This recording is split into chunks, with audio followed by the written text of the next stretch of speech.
agar hidup manfaat. Rindu surga. Assalamualaikum warahmatullahi wabarakatuh. Waalaikumsalam warahmatullahi wabarakatuh. Alhamdulillahi wa kafa. Assalatu wassalamu ala nabiyil mustafa wa ala alihi ahli sidqi wal wafa. Amma ba'du. Yang kami hormati Bapak sekeluarga, mudah-mudahan dirahmati Allah Subhanahu wa taala. Para sahabat semua, perkumpulan itu surga yang semuanya mudah-mudahan setiap langkahnya menuju tempat ini Allah gugurkan dosa-dosanya, Allah ringi dengan rahmatnya, mudah-mudahan diringi dengan ridhonya Allah Subhanahu wa taala.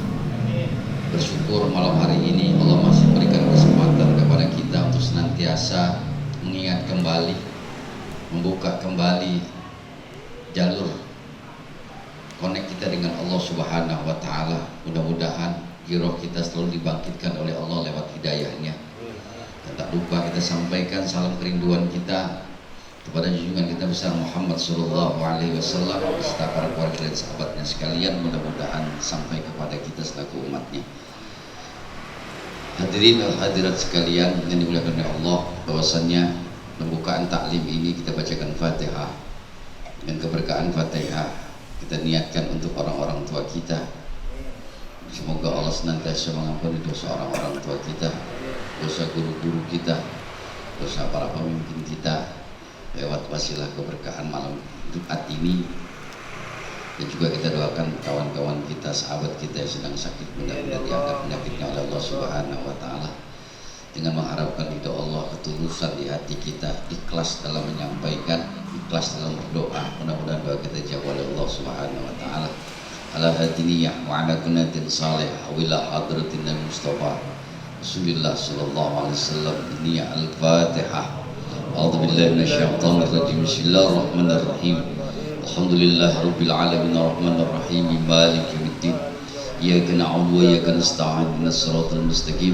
Shiratal ladzina an'amta 'alaihim ghairil maghdubi 'alaihim waladdallin. Rabbighfirli wa liwalidayya amin. Untuk menambah keberkahan kita, awali dengan taklim ini dengan doa, mudah-mudahan ilmu yang kita terima hari ini menjadi ilmu yang manfaat, dan ilmu ini akan membawa kita menuju surganya Allah Subhanahu wa taala. Bismillahirrahmanirrahim.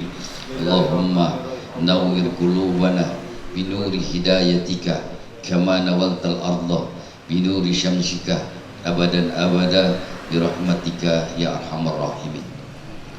Hadirin sekalian dimuliakan Allah Subhanahu wa taala. Pada Jumat yang lalu kita bicara masalah pintu gerbang hidayah. Hari ini kita akan menuju masuk ke dalam gerbang hidayah. Kalau kemarin kita masih di depan pintu gerbang, hanya mengantarkan sampai ke depan pintu gerbang. Hari ini kita akan menuju, melewati pintu gerbang, menuju apa yang menjadi tujuan kita. Tujuan manusia hidup yang Allah ciptakan, termasuk makhluk yang lainnya. Karena nanti di surga bukan hanya manusia, di surga itu nanti ada binatang-binatang yang lain seperti ikannya Nabi ikannya Nabi Yunus. Itu ada nanti di surga, termasuk untanya Nabi Soleh, termasuk buruk yang ditumpangi oleh Rasulullah, itu nanti ada di surga. Ini bukan sekedar cerita, tapi ini ucapan Sang Maha Benar yang kita sampai hari ini yakini bahwasannya apa yang disampaikan itu adalah sebuah kebenaran. Kita belajar untuk sama-sama menggali, menguras apa yang ada di hati kita, bahwasannya sampai hari ini kita masih banyak kekurangan karena Allah memberikan ilmu kepada manusia hanya sedikit. Dan Allah sering mengingatkan kepada kita bahwasannya kita wajib untuk sama-sama mencari ilmu. Wa ma utitu minal ilmi illa qalil. Tidaklah Allah memberikan ilmu kepada manusia melainkan sedikit. Karena sedikit inilah begitu luasnya ilmu Allah, begitu hebatnya ilmu Allah, begitu banyaknya ilmu Allah, sehingga sepanjang hidup kita wajib kita mencari ilmu untuk sampai ke dalam tujuan yang sudah kita sampai kepada pintu gerbangnya. Apa yang mau kita cari? Yang kita cari hanya 3 dalam tujuan hidup manusia. Apa yang kita cari untuk sampai kepada tujuan yang akan kita bentuk, yang melihat asli bentuk itu, yaitu rahmat Allah. Selama ini kita bicara rahmat hanya sebutan namanya. Selama ini kita nyebutin nama maghfirah hanya sebutan namanya.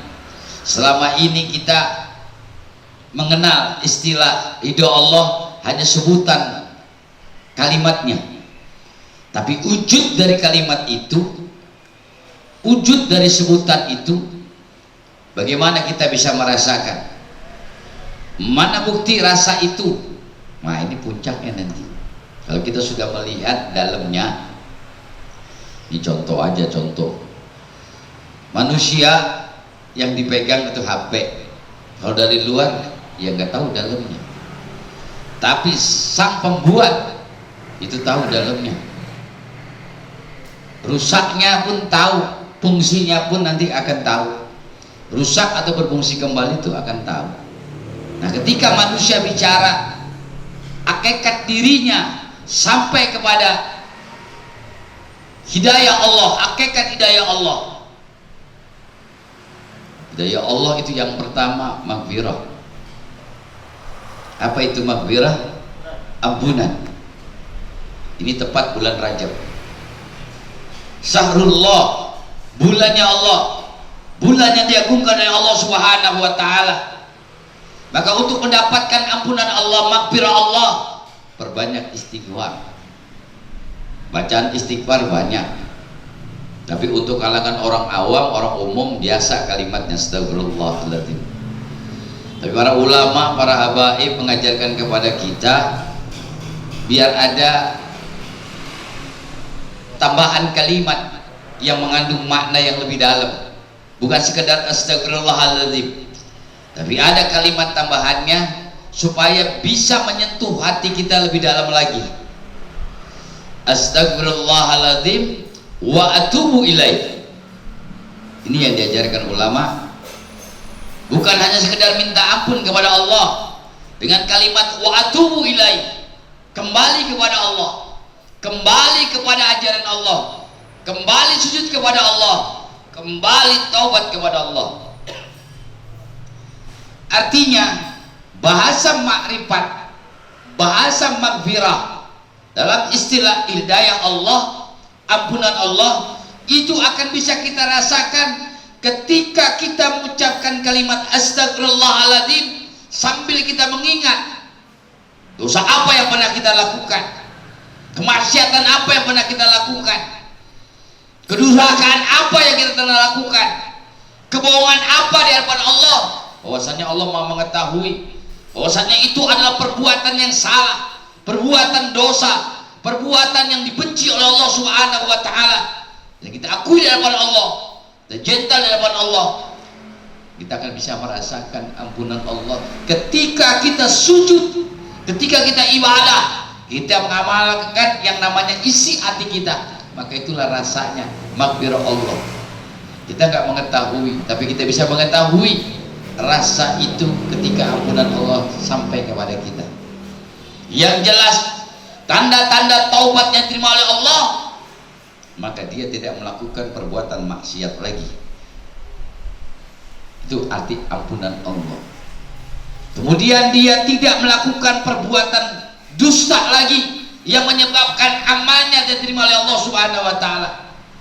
Juga dia tidak melakukan perbuatan maksiat lagi. Oleh karena itu malam hari ini tepat di bulan Rajab. Rajab itu artinya agung. Rajab itu artinya lebih tinggi. Di antara bulan yang paling tinggi adalah bulan Rajab, di mana satu-satunya manusia yang dibersihkan oleh Allah, yang pertama mendapatkan ampunan dari Allah, disucikan hatinya.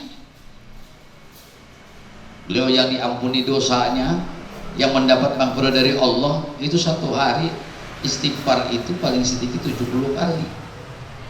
Nah kita boro-boro itu juga kalau ingat, bagaimana mungkin maghfirah Allah bisa kita rasakan, bisa kita nikmati, bahkan kita bisa merasakan kita diampuni dosanya oleh Allah, sementara kita tidak pernah istighfar, mohon ampun kepada Allah minimal 70 kali.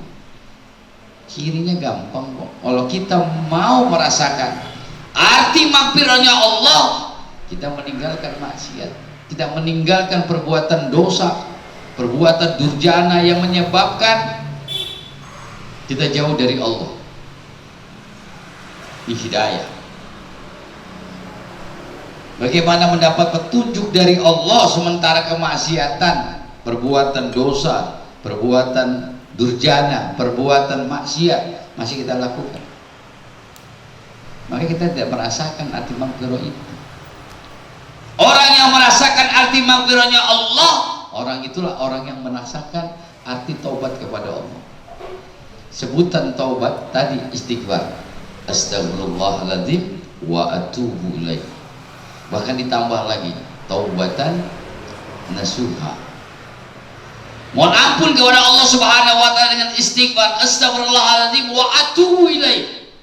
Aku akan kembali kepada Allah dengan kembali sebenar-benarnya. Arti taubat itu kembali. Arti kembali itu kembali ke syariat agama Allah, kembali kepada perintah Allah, kembali kepada ketaatan kepada Allah. Taba yatubu taubatan. Taba artinya kembali.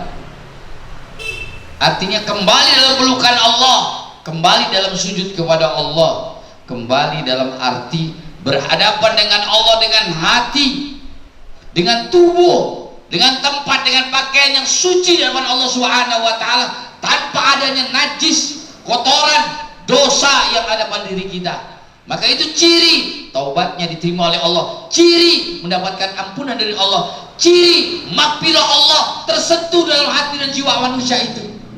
Yang kuat.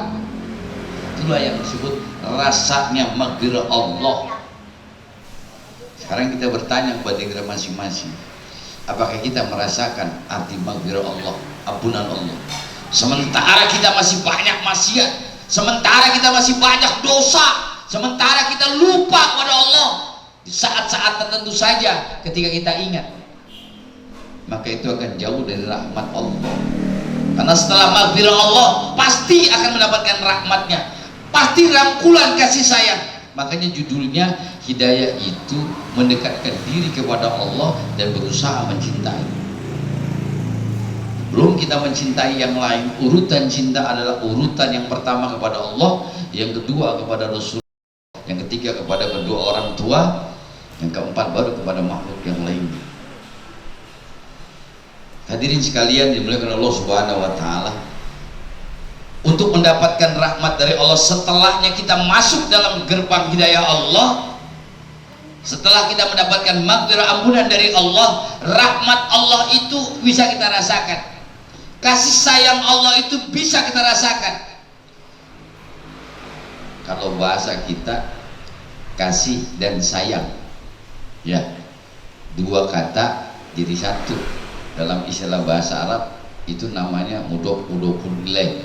Kalau bahasa Indonesianya kalimat majmu'. Dua kata maknanya satu, ya. Rahmat Allah, maghfirah Allah, ridho Allah, ya. Dua kata maknanya satu, tujuannya satu, kepada Allah. Jadi kalau rahmat kasih sayang Allah yang bisa kita rasakan, bisa kita buktikan di diri kita masing-masing, ya, bukan hanya sekedar ucapan. Kita termasuk orang yang dapat dari rahmat Allah. Merasakannya gimana?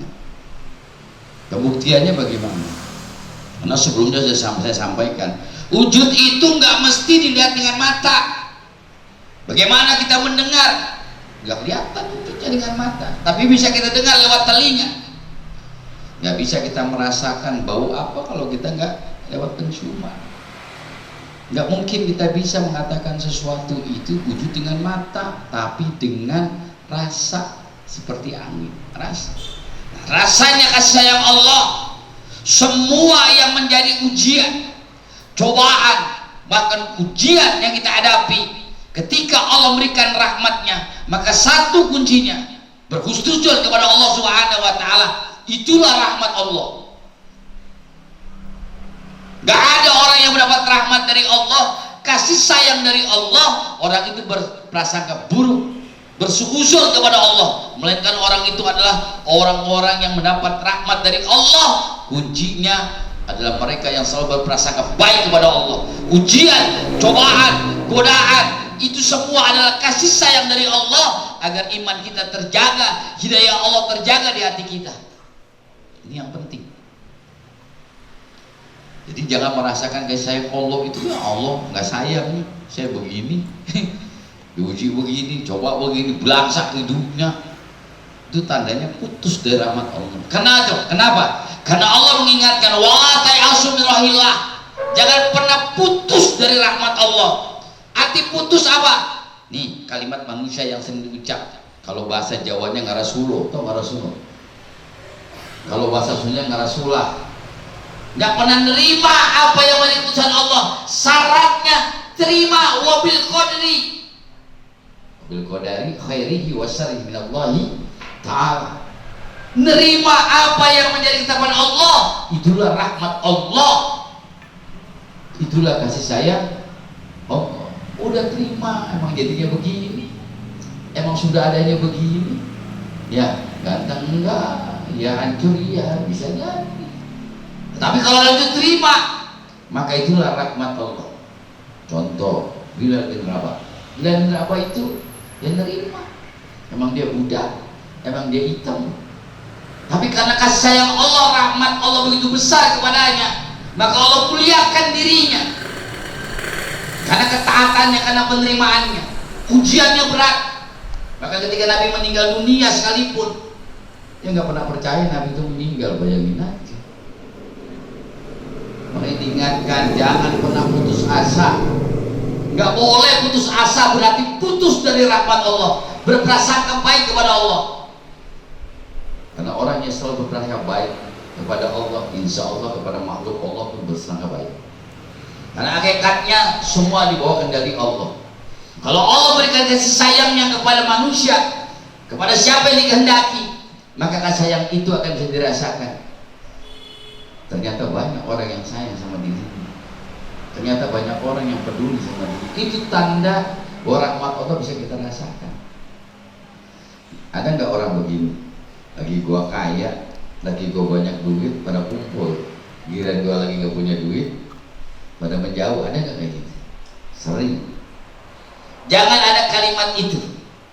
Semuanya kembali kepada rahmat Allah. Makanya Nabi Sulaiman setiap mendapatkan karunia dari Allah, supaya rahmatnya nggak putus, selalu dia mengatakan, hadza min fadli Rabbi. Ini semua adalah karunia dari Allah. Ini semua adalah rahmat dari Allah. Ini semua adalah kasih sayang dari Allah. Jadi jangan merasa bahwasannya ini semua yang ada adalah pemberian manusia. Hakikatnya adalah rahmat Allah. Hakikatnya adalah kasih sayang dari Allah. Kita berjumpa, kita berpisah, ya, kita susah, kita senang, itu semua rahmat Allah.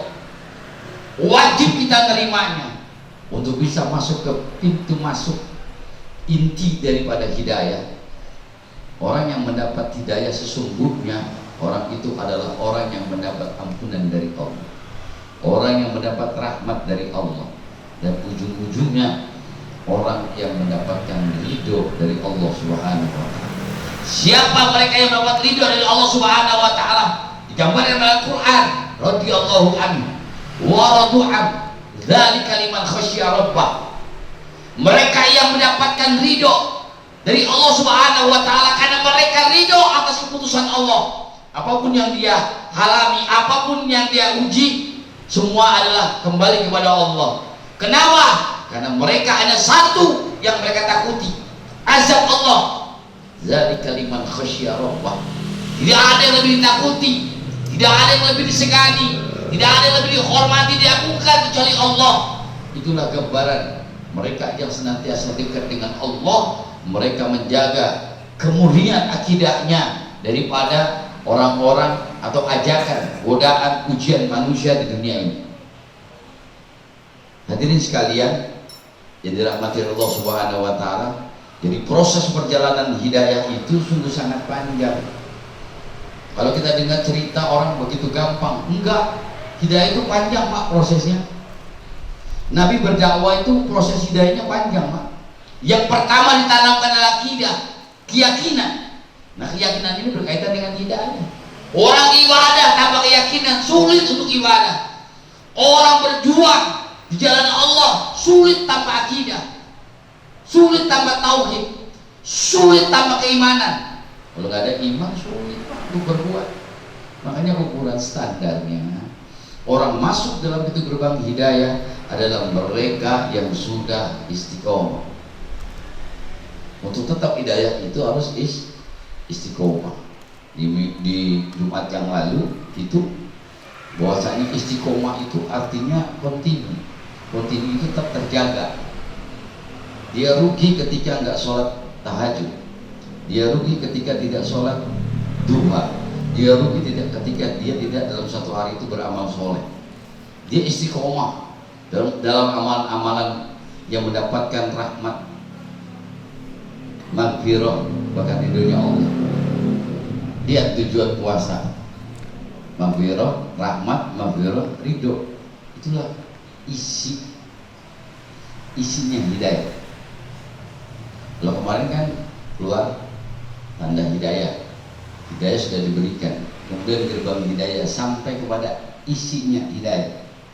Kalau saya gambarkan, sekarang yang kita mimpikan itu sudah sampai di depan Ka'bah, di depan kiblat.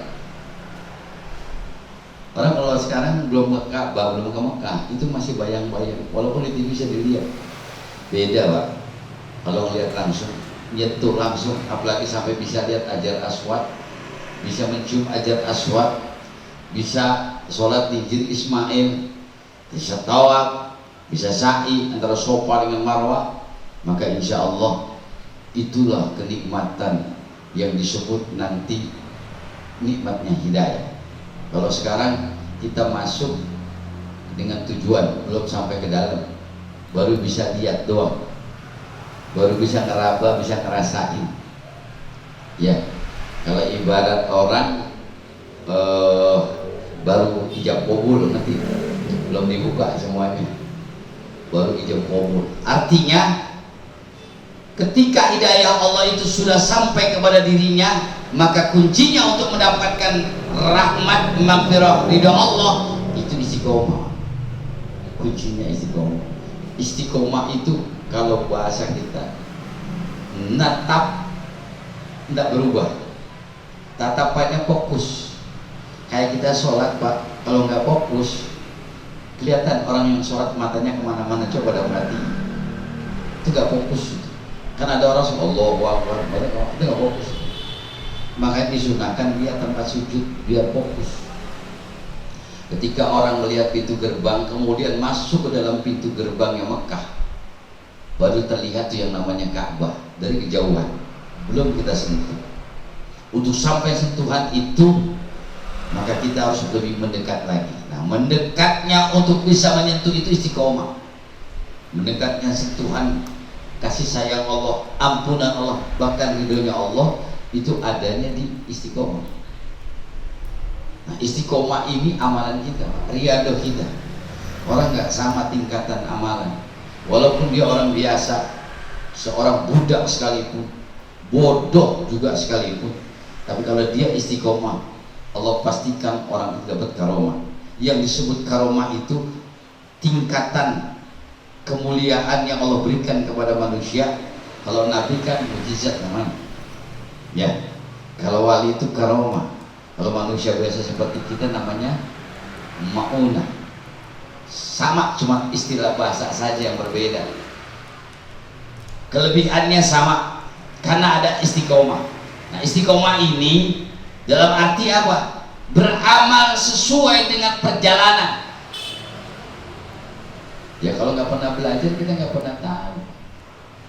Yang katanya belajar nahu sorof susah, yang penting udah pernah belajar. Ya, oh begitu susahnya. Ternyata nggak gampang gitu. Ustaz jadi kiai nggak gampang. Ya, benar nggak? Orang melihat Ustaz enak aja dia. Iya kalau udah jadi. Orang kalau udah jadi mah enak aja. Ya kalau ujung-ujung begini nggak juga. Dulu nggak begini dia. Ya, semua juga nggak begini. Semua dari proses itu tadi sampai kepada puncaknya. Puncaknya ibadah istiqomah. Untuk mendapatkan karomah kemuliaan dari Allah, istiqomah itu. Isinya istiqomah apa? Menjaga. Apa yang harus dijaga? Untuk sampai menyentuh tujuan kita. Nih, seorang besar itu nggak mungkin namanya abadi. Bahkan sering disebut namanya. Kalau dia tidak menjaga di Indonesia ini contohnya Jenderal Sudirman, aslinya itu guru ngaji, aslinya ustaz. Apa amalannya? Dia nggak pernah batal wudhu, istiqomah. Coba kita amali, istiqomah nggak batal wudhu. Jadi kalau ngaji itu yang penting diamali, nambah ilmu nggak nambah amal buat apa? Sedikit ilmu nambah amal di sini. Coba batal wudhu. Bahkan sudah dicontohkan oleh ulama, bahkan oleh Imam Syafi'i itu wudhu isya ya sampai subuh. Berarti kan nggak tidur dia, nggak pernah wudhu. Wudhunya sekali dari isya sampai subuh nggak batal. Coba amalin ini satu, jangan batal wudhu. Yang kedua, sesibuk apapun ya, sesibuk apapun, seberat apapun ujian, godaan, cobaan yang kita hadapi, jangan lupa qiraatil Quran walau ayatan, walaupun cuma satu ayat. Amali. Ini amalan semua ba'da sholat. Wudu batal, wudu lagi. Enggak ada bisa wudhu tayamum, yang penting enggak batal wudhunya. Mau keadaan apapun, mau di laut, mau di pesawat, mau di mana, yang penting enggak batal wudhu. Maka itu akan dijaga oleh Allah.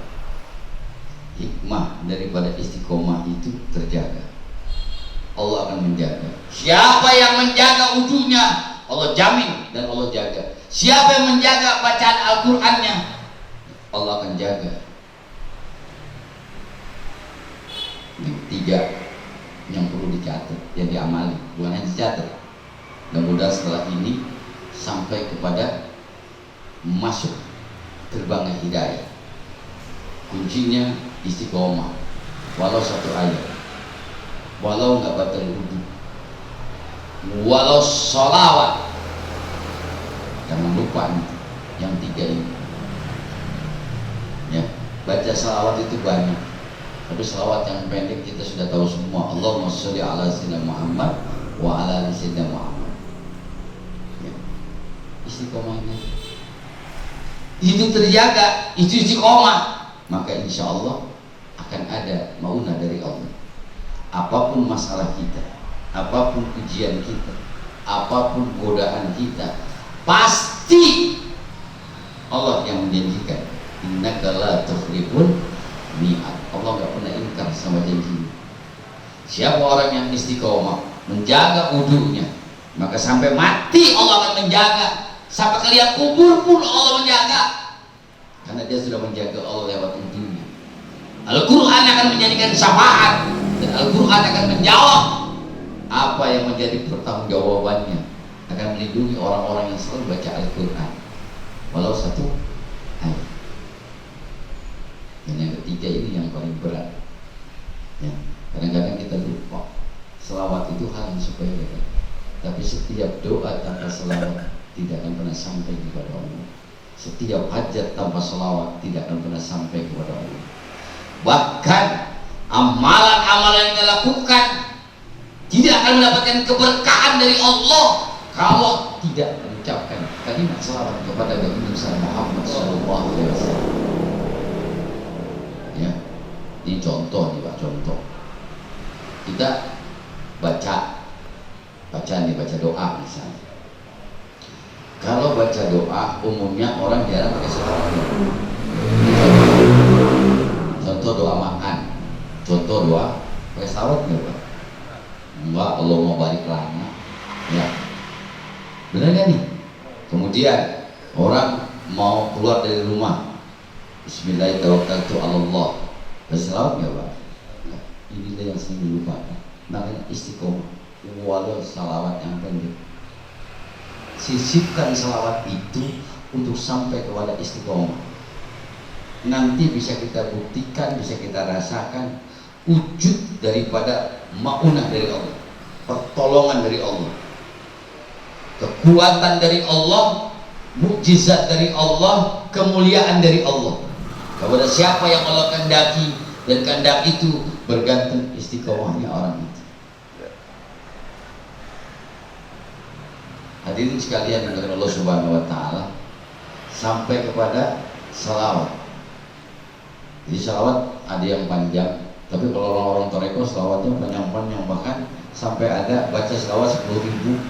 Ya saya mau menyampaikan yang sederhana aja, enggak yang banyak-banyak.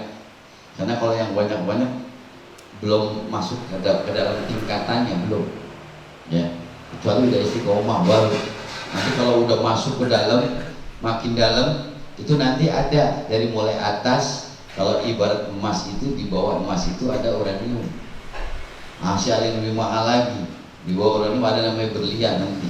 Ada itu nanti. Nah, sementara sekarang baru kita lihat emasnya. Ya, baru kita sentuh, belum bisa kita ambil nih, belum. Ya, baru kita sentuh. Ya, orang naik haji itu bisa nyentuh Ka'bah. Enggak semua, Pak. Ada yang naik haji ngeliat aja enggak boleh nyentuh. Ya. Karena dia posisinya di hotel Hilton nggak turun-turun. Ya, nggak pernah nyentuh. Ngeliat dari jauh sama aja kayak ngeliat di TV. Iya, memang haji itu banyak modelnya, Pak. Haji itu banyak modelnya. Ada yang bilang turis, visitor ada yang bilang musafir ada. Tapi yang jelas, kalau saya mengajarkan dalam istilah ajaran Islam, orang yang datang ke Mekah itu dulu rahman, tamunya Allah, bukan turis. Orang yang datang di majlis taklim itu namanya dulu rahman, tamunya Allah yang ada di taman surganya Allah, itu orang di majlis taklim. Orang yang datang ke masjid itu tamu Allah, karena masjid itu rumahnya Allah, maka disebut dulu rahman. Allah servis, Allah berikan apa namanya, maghfirah, ampunan. Orang yang masuk ke masjid, orang yang dapat ampunan dari Allah. Orang yang sampai ke tanah Mekah itu dapat ampunan dari Allah, otomatis. Bahkan orang yang di majlis taklim pun datang ke tempat ini, jalan dari rumah ke tempat ini, di majlis taklim, pasti itu dapat ampunan dari Allah, pasti dapat yang namanya kasih sayang, rahmat dari Allah, dan sesuai dengan niatnya pasti akan mendapatkan ridho dari Allah Subhanahu wa taala. Karena jalan ini jalannya ridho dari Allah Subhanahu wa taala, disebut Rizqur Rahman gitu. Nah, kita jalannya di menuju tempat yang mendapatkan kemuliaan dari Allah. Majlis itu tamannya surga, masjid itu rumahnya Allah, Mekah itu tanda rahmat, maghfirah dari Allah. Orang yang datang ke sana sudah pasti tamunya Allah. Kita nggak berasa ini tamunya Allah. Kita nggak berasa bahwa ini taman surganya Allah. Seandainya ada taman-taman surga kamu lewati, maka mampirlah, kata Nabi begitu. Majlis taklim itu maksudnya. Itulah tamu yang sebenarnya. Itulah keberkahan. Orang mendapat berkah, salah satunya adalah kunjungi tempat-tempat di mana Allah mempersiapkan bahwa dirinya adalah Rizqur Rahman, tamunya Allah. Kita jangankan menjadi tamunya Allah, tamunya Bang Anung aja kita disiapin tuh, jangan orang macam-macam. Apalagi tamunya Allah. Maha kaya, Allah maha segalanya.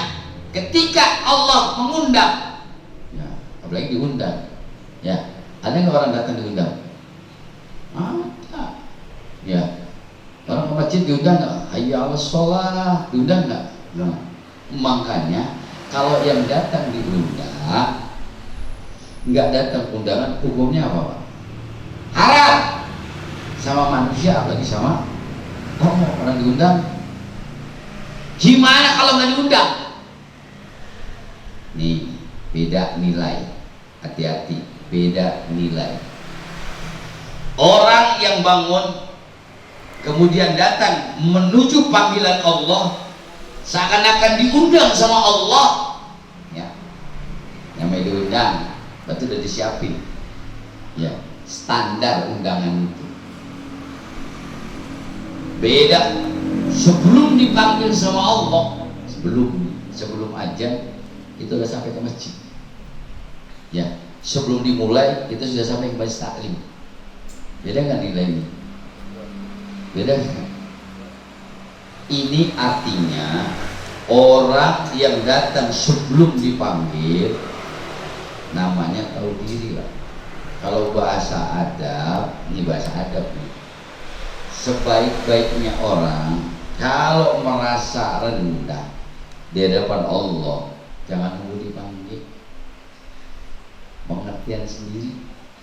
Kenapa? Al-Quran itu 80% isinya di akhir kalimat ayatnya itu semua manusia ditanya sama Allah, apalah takilun, apakah kamu gak punya akal, apakah kamu gak punya otak, apakah kamu gak berpikir?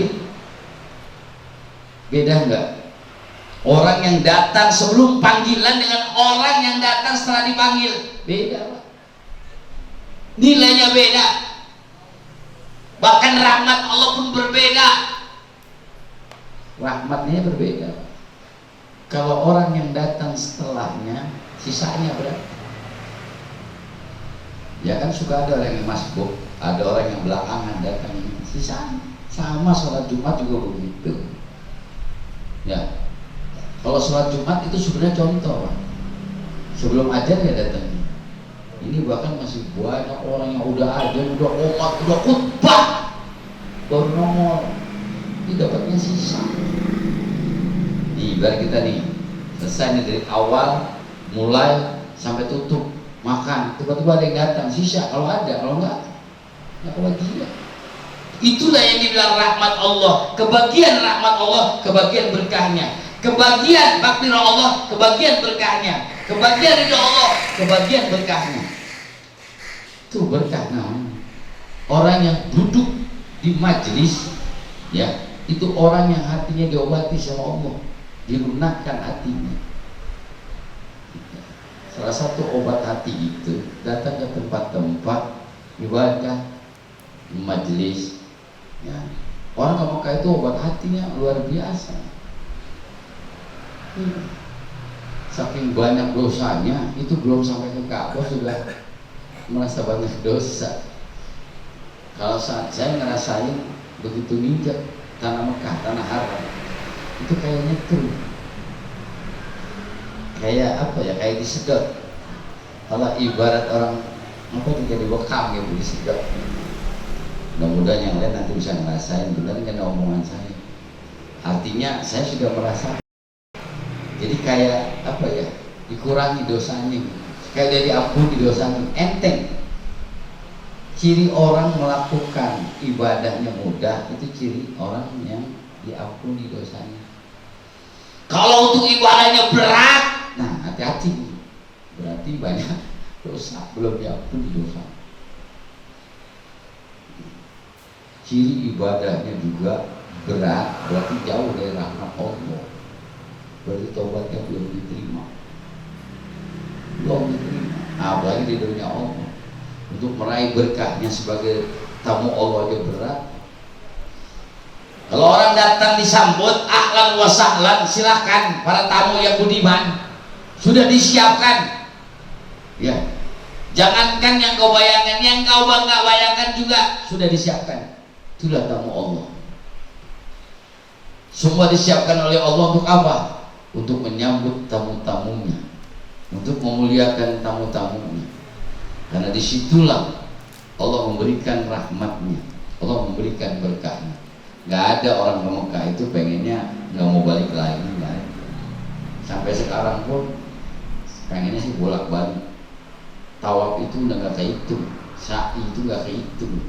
Kenapa? Umroh itu dari Taif, tawaf, sa'i, tahallul, umroh itu sehari bisa 4 kali 5 kali kalau yang rajin. Ini enggak dapat kesempatan di sana, sekali doang umrohnya, mana sekalian haji, itu rugi Pak. Justru Allah kasih kesempatan. Semua yang mendapat kesempatan itulah kekuatan hidayah. Kita bisa ngaji kesempatan itu hidayah. Sudah mulai masuk ke depan pintu gerbang hidayah. Kita masuk ke masjid sebelum azan tidak, sudah mulai masuk. Ya.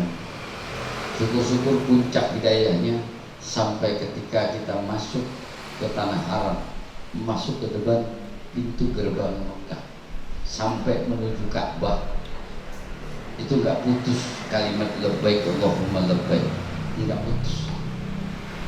Dan mudah-mudahan apa yang saya sampaikan ini yang berkenaan ini baru bisa melihat ya. Kalau kata orang mah kita ketemu nih sama Ustaz Abu Somad tapi baru melihat doang, belum bisa salaman, belum bisa foto bareng, belum bisa makan bareng, belum bisa, baru sampai melihat doang. Orang melihat Ka'bah sama kita nih masuk ke gerbang baru melihat ini Guci, ini air terjun, belum mandi, belum ngerasain namanya, baru melihat doang ya, baru melihat doang, baru jalan-jalan doang ini, baru masuk masalahnya, masuk itu gerbang. Itu saja sudah terasa nggak nikmatnya, puas nggak? Makanya kalau ada orang datang assalamualaikum, waalaikumsalam, kalau orang Arab ahlan wa sahlan, jawabannya ahlan be, jadi dikit belajar bahasa Arab ya, karena kita nggak lepas dari kalimat bahasa Arab, karena Quran kita bahasa Arab, sholat kita bahasa Arab, jadi jangan nyepelein bahasa Arab. Justru ini bahasa yang wajib kita ketahui, karena ini bahasa dialog, bahasa pengertian dalam kita berdoa kan bahasa Arab juga. Jadi hadirin sekalian, untuk sampai kepada perjalanan untuk bisa merasakan, baru menyaksikan ya, belum menikmati ya, ini belum menikmati, baru menyaksikan. Kalau menikmati itu seperti orang datang ke Guci kemudian mandi air panas, baru nikmati. Kalau baru lihat air terjun doang, lihat pemandangan, itu belum, baru menikmati, belum. Itu saja sudah nikmat, apalagi sampai ke merasakan itu. Itulah hidayah. Seandainya manusia yang tahu paling mahal ini cuma satu sebenarnya, hidayah. Paling mahal. Ya. Waktu itu singkat. Waktu itu sangat singkat, manusia itu hidupnya sangat singkat. Tapi orang semuanya merugi kecuali orang yang beramal soleh. Dalam ilmu tafsir itu amal soleh itu kalau nggak ada hidayah nggak bisa, nggak bisa. Justru hidayah ini yang menentukan langkah ibadah kita, langkah kita menuju Allah, langkah kita untuk sama-sama ibadah kepada Allah kelihatan. Kalau nggak ada hidayah susah. Mau ente teriak, mau ente gimana tetap. Hidayah itu sebenarnya bukan sesuatu yang sebulan sekali, setahun sekali. Hidayah itu setiap detik, Pak. Setiap detik hidayah itu sebenarnya. Kalau orang itu dapat hidayah, cirinya gampang. Orang itu pasti ingat sama Allah, walau dalam keadaan apapun. Sirra wa alaniyah, mau dalam keadaan senang, mau dalam keadaan sempit, mau dalam keadaan susah, mau keadaan penderita, tetap ciri orang itu hidayahnya Allah, dia ingat sama Allah. Itu aja. Berat ujian hidup ini, dia ingat Allah, itu hidayah. Sulit hidup ini, dia ingat sama Allah, itu hidayah. Makanya untuk mendapat hidayah ini penentuannya hati kita. Maukah kita ingat sama Allah? Itu aja. Ingat sama Allah. Kalau sudah ingat apa yang Allah ajarkan lewat nabinya, jalani. Untuk mendekat kepada Allah, kunci cuma satu, sholat. Wasta'in bis-sabri was-shalah. Wa innaha kabiratun illa 'alal khashiyin. Udah sholat hajat, sholat sunnah, sholat pokoknya mentok, udah sholat, itu obatnya, itulah hidayah. Ini lagi pusing mentok, udah sholat aja, udah sholat, berarti ingat. Kalau orang udah sholat aja nggak bisa, susah, berarti jauh dari hidayah. Nanti untuk sampai kepada nikmatnya hidayah, merasakan kayak kita mandi air panas, berendam gitu kan. Apalagi ditemenin sama istri, wah lebih senang banget. Ibaratnya begitu rasanya. Ini baru kita ngeliat doang, belum menikmati, belum lihat pemandangannya doang. Ya, kayak kita begini, ngelihat macan gitu, orang lihat. Tapi kalau orang yang menikmati itu macan bisa tidak bercanda, bisa kita naikin, Pak. Itu artinya menikmati, merasakan, nggak cuma dilihat. Karena Allah dengan manusia, dengan makhluk, ya, itu janji Allah ada pada Al-Quran. Iko arabihi falyamal amalan soleh wala yusrik bi ibadati rabbihi ahada. Jadi orang muslim yang beriman nanti bisa melihat Allah dengan mata kepalanya, asal syaratnya nggak boleh musyrik kepada Allah sepanjang hidupnya, dan sepanjang hidupnya beramal soleh. Arti pengertian amal soleh itu dia selalu ingat kepada Allah, dia berbuat amal ini karena Allah, dia sedekah karena Allah, dia berbuat baik karena Allah, dia menolong orang karena Allah, dia baca Quran karena Allah. Nah, ini baru bisa merasakan arti nikmat hidayah Allah. Dan nikmat yang terbesar dijanjikan sama Allah, insya Allah di akhirat orang-orang yang beriman bisa melihat wujud Allah yang sesungguhnya. Kalau sekarang baru bisa merasakan, belum bisa menyentuh, baru bisa melihat. Lihat dalam apa? Dalam iman, baru bisa ngerasain, belum bisa merangkum, belum bisa menyentuh. Kita kan pernah ke kebun binatang, melihat doang kan, ngasih makan, ya kan? Kalau kita ngeliat di Ancol, terus apa namanya itu, lumba-lumba. Kalau kita jadi penonton, yang menikmati tontonan aja. Tapi kalau pelatihnya bisa naik, bisa berenang bareng, nikmatin gitu. Nah itu aslinya. Enak lagi, udah nikmatin, dibayar lagi. Ya, kita kan yang melihat doang, tapi bayar. Beda kan? Itu bedanya nilai itu kata saya seperti itu. Nah orang yang ingat sama Allah, masuk dalam gerbangnya hidayah Allah, maka ketika dia mendapatkan rahmat dari Allah, ampunan dari Allah, ridhonya Allah, dia melakukan ibadah kepada Allah, berupa apa? Aqimi sholat. Karena sholat itu dizikri kata Allah, bahwa orang itu dapat hidayah dari Allah. Orang itu ingat kepadaku, maka disitulah hidayah. Jadi kalau mentok-mentok udah ingat sama Allah, sholat. Sholat sunnah apalagi bebas kan? Ya. Mau sunnah hajat silakan, mau sunnah wudu silakan. Wudu itu lebih afdol ada sholatnya, karena salah satu yang jadi wasilah Bilal bin Rabah itu masuk ke dalam surga sebelum dia meninggal dunia, terompahnya terdengar ada di surga. Itu salah satunya pertanyaan Nabi para sahabat kepada Bilal, dia tidak pernah lepas istiqomah dalam melaksanakan sholat sunnah wudu. Sepele kelihatannya sholat sunnah wudu, tapi istiqomah. Ini yang saya bilang, untuk dapat rahmat Allah, maghfirah Allah, ridho Allah, katanya sepele. Makanya suka sepele, amalannya kecil.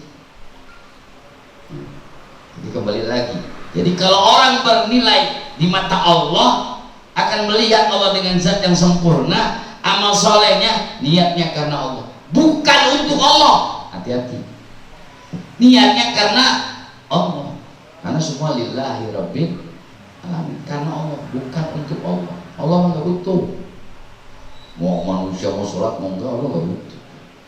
Tapi niatnya karena Allah. Kembali kepada siapa? Fa'alai binafsi, kembali kepada diri kita. Mau berapapun yang kita sedekahkan, niatin karena Allah, maka disitulah hidayah Allah. Mau berbuat kebaikan, nolong orang sekalipun, niatkan dulu karena Allah, maka disitulah nilai dari Allah.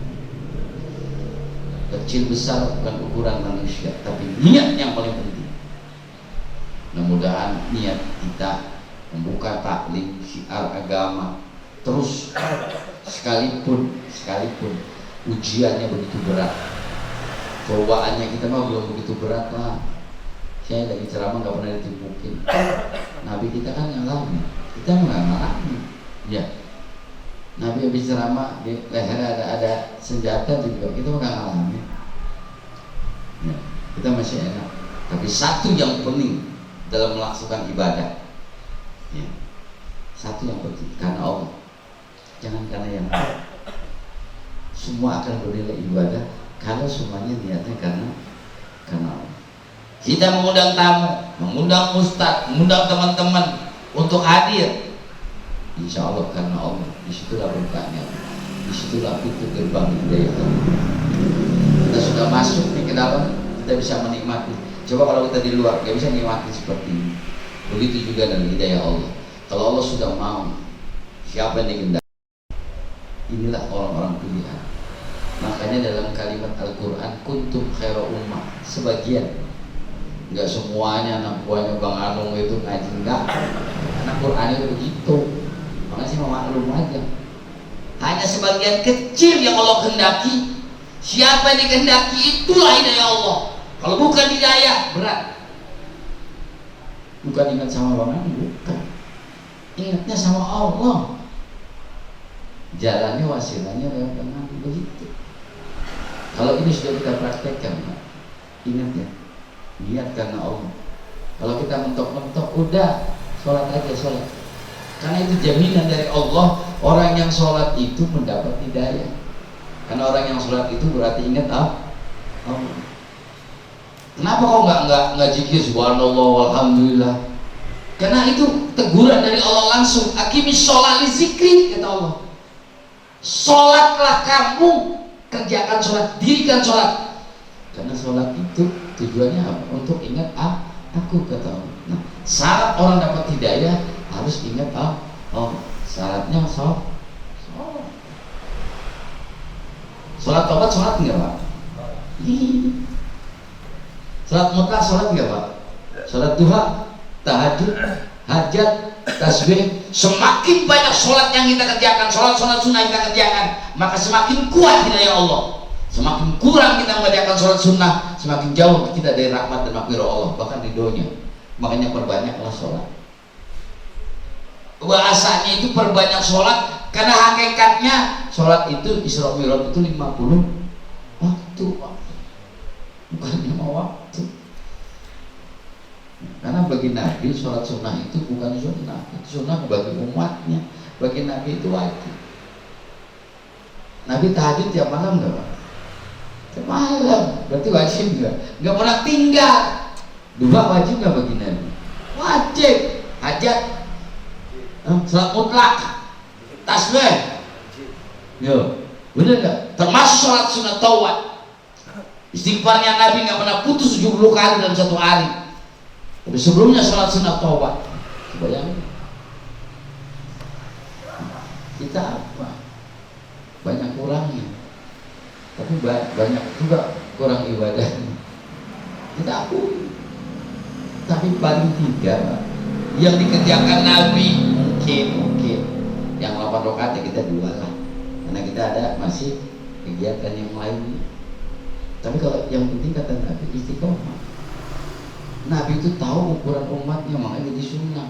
Kalau seandainya jadi wajib, buat banyak umat yang stres. Nggak ada kerja kayak Kang Ojek berhenti jadi Kang Ojek. Kayaknya begitu. Tapi sholat itu Pak 2 rakaat. 2 rakaat itu paling lama 5 menit itu Pak. Nggak lama. Bisa sambil nunggu order Kang Ojek, bisa nggak? Sholat dulu. Makanya nunggunya di masjid enak.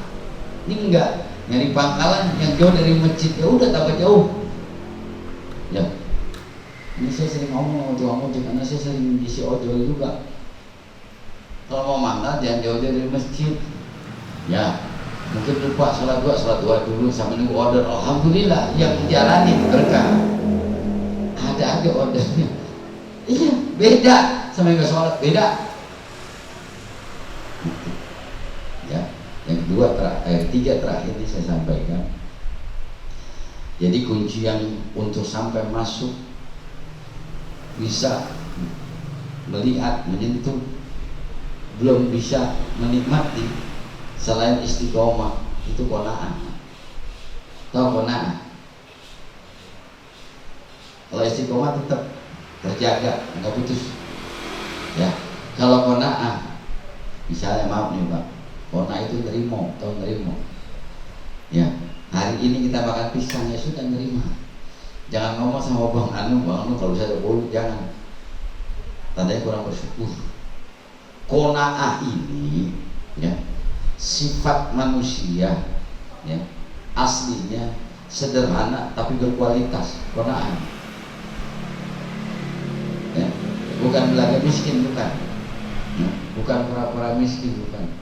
Kona'ah itu nerima apa yang mau ditetapkan Allah, ya, ridho, sama-sama ridho, sama-sama nerima. Suami istri kalau nerima enak nggak, Pak? Pasti ada kekurangan, ada kelebihan, ya. Manusia nggak ada yang sempurna, tapi kalau yang terima, insya Allah nggak ribut, Pak. Insya Allah. Lu mah ganteng juga bego, ada yang begitu nggak? Tapi insya Allah kalau pernah enggak. Justru melihat sesuatu itu karena kelebihannya, bukan karena kekurangannya. Jadi kona itu nerima, ya. Bahasa nerima apa saja. Nerima rezeki, alhamdulillah. Karena kaitannya dengan bersyukur. Orang yang kurang bersyukur kurang hidayahnya. Orang yang semakin banyak bersyukur akan kuat hidayahnya. Terakhir dari istiqomah, kemudian qanaah yang terakhir. Ini yang dibilang tawadu. Tawadu itu sebenarnya lawan daripada takabur. Tawadu itu bukan kita merendahkan diri kita, bukan. Itu berkaitan dengan adab. Hebatnya ilmu, hebatnya ibadah, hebatnya amal soleh, hebatnya sedekah yang besar, itu tidak akan ada nilainya kalau tidak ada sifat tawadu pada diri manusia itu. Ini contoh, kalau orang kaya nyumbang 1 juta, tuh saya nyumbang 1 juta, kelihatan nggak tawadunya? Makanya nggak ada nilai, nggak ada hidayah, nggak ngaruh. Yang lebih parah lagi, udah miskin nyumbang 1000 bangga, tuh gua nyumbang 1000, ada yang kayak gitu? Ada. Tapi disinilah tawadu penentuannya. Terakhir setelah istiqomah, setelah dia qanaah, menerima apapun. Kalau nggak ada tawadu, maka tidak akan ada nilai. Nilai hidayahnya hilang dari depan Allah dan tidak mendapatkan rahmat, maghfirah, bahkan ridhonya Allah. Maka sifat inilah yang menjadi kekuatan Nabi, sehingga hidayah Allah sampai dia selalu berjumpa dengan Allah.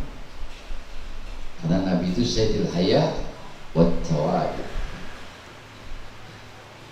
Kalau Nabi disempurnakan haya wat tawadu, karena sifat tawadu itu sebenarnya sudah masuk dalam sifat rasa malu itu. Dia dalam tawadu, saya malu gabung sama pejabat karena saya bukan pejabat. Malu saya karena saya bukan kiai, saya orang awam. Benar nggak? Tawadu. Tawadu itu ada tahu diri, ya, siapa kita. Maaf, ilmu kita terbatas, ibadah kita juga kadang-kadang, apalagi yang belum mentong, ngerasa nggak? Gayanya pakai sorban, pakai udeng-udeng, sholat aja 5 waktu nggak dikerjain, cuma maghrib doang. Tawadu nggak itu? Sombong itu.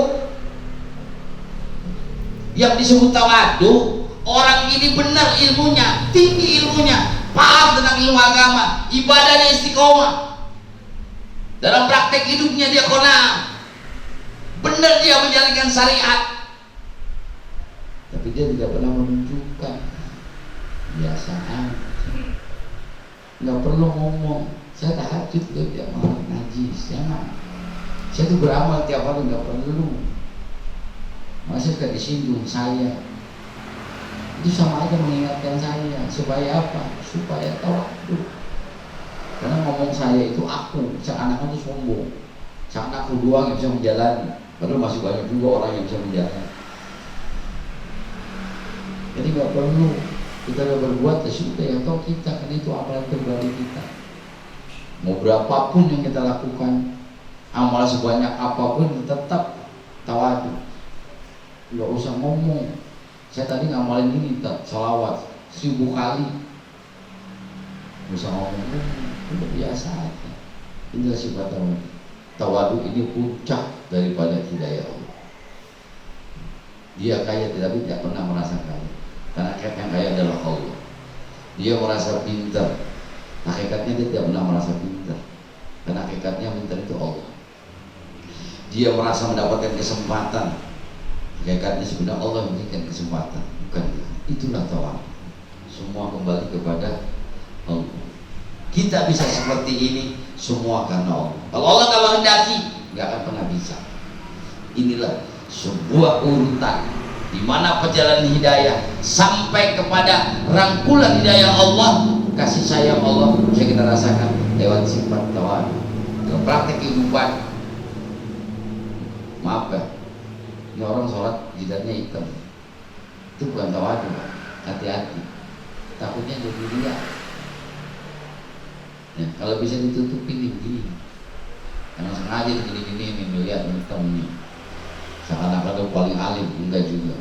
Alim itu bukan ukuran hitam, bukan. Alim itu ukurannya tawadu, ilmunya tinggi, ibadahnya istiqomah, zikirnya nggak putus, udhunya nggak pernah batal, Qurannya nggak pernah tinggal, sedekah setiap hari dia lakukan, tapi dia tetap tidak pernah merasa hakikatnya Allah yang menggerakkan, Allah yang menentukan, Allah yang membimbing. Itulah tanda orang itu bersyukur. Alhamdulillah, Allah bisa memberikan kesempatan saya untuk berbuat baik kepada orang. Alhamdulillah, Allah kasih kesempatan saya untuk bisa datang ke taklim. Alhamdulillah, Allah masih memberikan kesempatan saya untuk ibadah di masjid. Alhamdulillah, Allah kasih kesempatan saya bisa sampai ke rumahnya Allah di Ka'bah Baitullah. Alhamdulillah, hari ini saya bisa melakukan amal soleh, karena itu kehendak Allah. Itulah orang tua.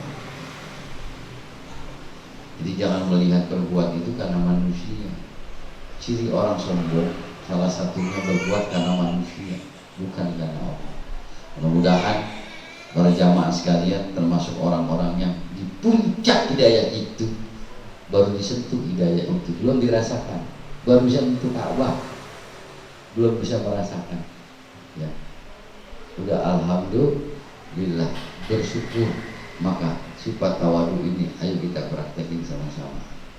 Jangan pernah merasa, jangan pernah merasa berbuat ini, merasa beramal dosa. Amal itu, ya, ikhlas itu, gak ada gurunya, yang tahu diri kita. Untuk melihat ikhlas dan tidaknya, yang tahu diri kita. Dan untuk mengukur standar manusia itu mendapat bimbingan hidayah dari Allah sampai ke dalam gerbangnya Allah, orang itu mendapatkan sifat kemuliaan dari Allah, yaitu tawadu. Sebagaimana besar Muhammad SAW diberikan kemuliaan oleh Allah karena memiliki sifat tawadu, karena dia adalah pembawa rahmat, pembawa hidayah untuk menjadi risalah ajarannya. Maka sampai hari ini Allah memberikan kesempatan kepada kita bisa berjumpa, bisa silaturahmi, dan inilah yang wajib kita syukuri. Ya, segala sesuatunya yang udah Allah kehendaki harus kita syukuri. Tanda syukurnya apa? Alhamdulillah. Dan selalu ingat kepada Allah dalam rangka apa? Ibadah, sujud, terutama sholat. Apapun hajatnya, sholat. Sempurnanya doa, sholat. Ya, sempurnanya zikir, sholat. Ya, sempurnanya sholawat adanya di sholat. Dan sholat itu semua kumpulan kehidupan, hajat dan doa kita adanya di sholat. Makanya untuk mendapatkan bimbingan hidayah sampai merasakan sentuhan rahmat Allah, sentuhan maghfirah Allah dan ridhonya, maka adanya di puncaknya itu sholat. Lihat orang-orang alim nggak lepas daripada sholat, kapanpun, dimanapun. Dan ciri orang alim itu puncaknya ketika dia praktek adalah tawadu. Lihat orang-orang alim kalau ketemu gimana? Saling cium tangan, ya, saling merendah enggak? Itu orang-orang tawadu. Mudah-mudahan murid-murid saya semua termasuk orang-orang yang tawadhu, orang-orang yang tahu diri. Kita ini belum ada apa-apanya dibanding orang-orang tua kita, dibanding guru-guru kita, dibanding ulama-ulama kita, dibanding wali-wali kita, dibanding tabi'in para sahabat Nabi. Makanya jangan sombong. Apapun yang Allah berikan kepada kita berupa kelebihan, itu semua adalah amanat dari Allah yang wajib kita syukuri dan kita jalankan dengan sebaik-baiknya. Umur yang Allah kasih mudah-mudahan kita pergunakan untuk apa? Untuk mencari ridhonya Allah, untuk mengejar ridho Allah, untuk mengejar rahmat Allah. Terus jangan pernah berhenti ibadah, jangan pernah berhenti sekalipun waktu kita sakit parah sekalipun, kalau kita masih ingat sama Allah, masih ibadah, itulah hidayah Allah. Inilah puncaknya. Mudah-mudahan di waktu yang akan datang kita akan membuktikan rahasia, rasa nikmat yang akan kita rasakan ketika kita mendapat hidayah dari Allah. Kekuatan hidayah Allah adalah kekuatan yang Allah berikan kepada manusia yang dikehendaki, agar hidayah itu tetap istiqomah dalam hati dan jiwa orang yang beriman, dan sampai ke surga pun itu tidak akan pernah hilang. Ya, cuma beda alam doang. Ya. Jadi kalau Allah sudah mengucapkan salamun qaulan min rabbir rahim wa mutazil yawma ayyuhal mujrimun, selamat, sukses, kamu bisa berjumpa dengan saya karena kamu akan kembali kepada saya juga. Kata Allah begitu. Ya, sama nggak? Iya. Nah, mudah-mudahan semua yang hadir termasuk orang-orang yang dapat hidayah dari Allah Subhanahu wa taala, termasuk orang-orang yang mendapatkan rahmat dari Allah Subhanahu wa taala, termasuk orang-orang yang dapat hidayah dari Allah Subhanahu wa taala. Singkat cerita, singkat kata, singkat ilmu, tapi enggak sesingkat yang kita praktekkan. Karena sepanjang hidup kita wajib menjalankan hidayah Allah, wajib menjalankan petunjuk dari Allah, wajib kita tidak boleh alasan apapun tanpa harus meninggalkan ibadah kepada Allah. Ya, dicontohkan dalam ibadah sholat. Mau sibuk tetap, mau sakit jangan tinggal. Dan ini kunci hidayah Allah. Puncaknya nanti kita akan merasakan bersentuhan langsung dengan kehadiran Allah dalam hati dan jiwa kita, sehingga setiap kita melakukan ibadah, amal soleh, kemudian kita bisa merasakan nikmatnya beribadah dan nikmatnya beramal soleh. Itu saja barangkali yang bisa saya sampaikan, mudah-mudahan ada manfaatnya, dan juga mohon maaf kalau ada kalimat-kata yang kurang berkenan. Kita tutup dengan doa kafatul majlis. Subhanallah bihamdika asyhadu an la ilaha illa anta astaghfiruka wa atubu ilaik. Allahumma afiq lam. Wassalamualaikum warahmatullahi wabarakatuh.